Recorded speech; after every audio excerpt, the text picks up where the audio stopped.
napapansin sa iyong mga kapaligiran. Kay dumi na ng hangin, pati na ang mga ilog natin. Hindi na masama ang pagpunla at malayo-layo na rin ang ating narating. Ngunit masdan mo ang tubig sa dagat, dati kulay asin, ngayon'y naging itim.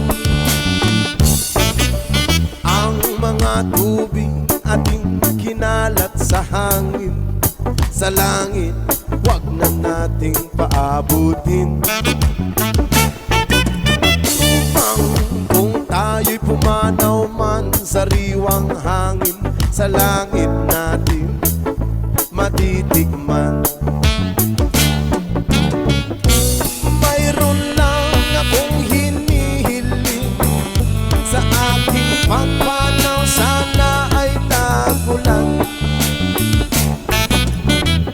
Gitara ko ay aking dadalhin upang sa ulap na lang tayo magkantahan.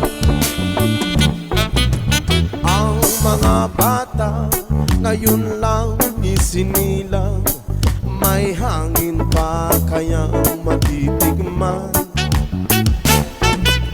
May mga puno pa kaya silang aakyatin, may mga ilog pa kayang lalanguyan. Bakit di natin pag-isipan ang nangyayari sa ating kapaligiran?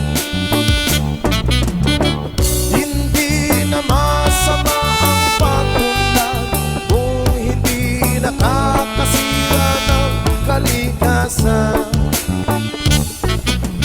Darating ang panahon, mga ibong gala ay wala na madadapuan.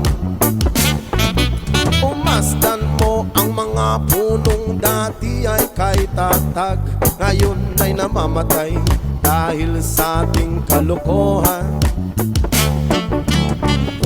Lahat ng bagay na narito sa lupa, biyayang galing sa Diyos, kahit nung ikaw ay wala pa. Ingatan natin at huwag nang sirain pa, kapag ang kanyang binawi tayo'y mawawala na. Meron lang akong inihiling sa aking pagpanaw, sana'y tago lang. Gitara ko ay aking dadalhin upang sa ulap na lang tayo magkanta.